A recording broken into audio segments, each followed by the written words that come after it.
So if the rumors are true and there's any type of confirmation as to Colin Farrell getting the role of the Penguin in the new Batman movie, and that there's a non-obtuse person playing the Penguin, best believe you're going to see a ton of people riot, because non-chubby character is going to be playing one of Batman's most iconic villains. First, if you could hit the subscribe button and the notification bell, will let you know of any exclusive content by myself, Grandmaster Facts, and the Party Nerds. So let's take it for face value for what it is.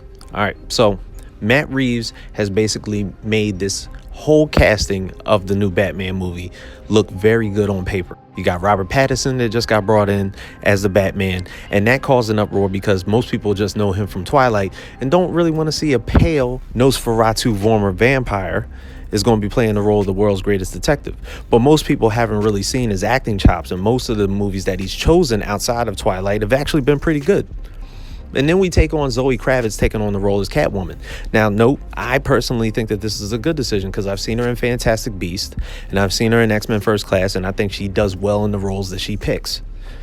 So then we got the news, of course, that Jonah Hill was going to be backing out of either the role of the Riddler that he was in talks to do or the role of the Penguin, which I thought it would have been better for him to be the Penguin in this substance, because yes, he is an obtuse character, okay, and he probably would have been perfect for the role. You've seen a lot of fan castings about it, and that he essentially could have been the one person to take on this role and really like dive deep into it. Hashtag bring Danny DeVito back. But then they casted the Riddler, and they casted the Riddler with Paul Dano, acclaimed actor, you may know him from Prisoners, to play the role of the Riddler. And then we get into like basically a week later, because they want to get this shit going and get it into production. So Matthew McConaughey has been in talks to play the role of Harvey Dent, Two-Face. And then they casted Alfred, which of course is played by the great Andy Serkis. Okay, you may know him from his mocap stuff, and of course he has a history with Matt Reeves because he's done most of the Planet of the Apes, the Caesar acting as far as motion capture performances. For him to play Alfred and for him to be the new Alfred may not look like the atypical look that Alfred usually goes for, like when you look at a Michael Caine or the possibility of a Jeremy Irons, of course, that was brought in. Those looked very, very good and unique and looked like the Alfred that we know. Now, Andy Serkis, not too sure, but the thing is, Andy Serkis don't fuck anything up.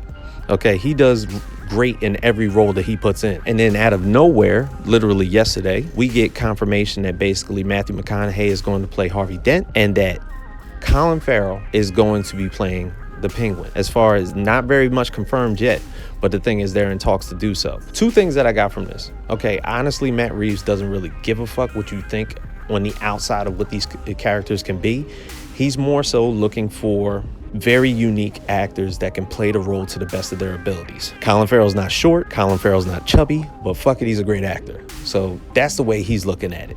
But can he make it up to par with what this iconic villain portrays? But then we have to look at what Matt Reeves is trying to create here. If it's going to take from the Long Halloween comic and go into the sense of where Batman is in full crime drama and world's greatest detective mode, to where you're not essentially like using all of Batman's villains to plot out action sequences and making this like a fucking Fast and the Furious 12, you're pretty much going to make this thought out. In the Long Halloween, there is a new criminal on the loose who's causing a ton of murders and a lot of crime happening around Gotham. So it's not to say that he's looking for inspiration, but he wants to dig into the minds of every villain that he's ever faced to figure out exactly how can he solve the disaster that's happening around in Gotham from this new villain.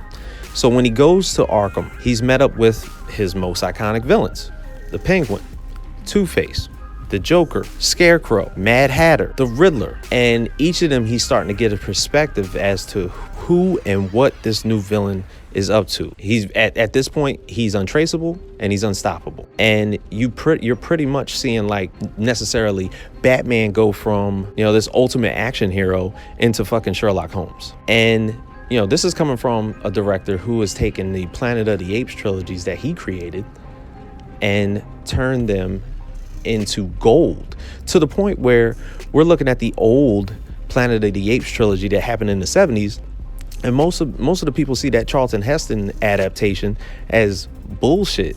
And at this one, as far as the evolution of Caesar and how that was brought to pass, of course with Andy Serkis's excellent performances, turn that into a gold mine to where they could make 3 of them.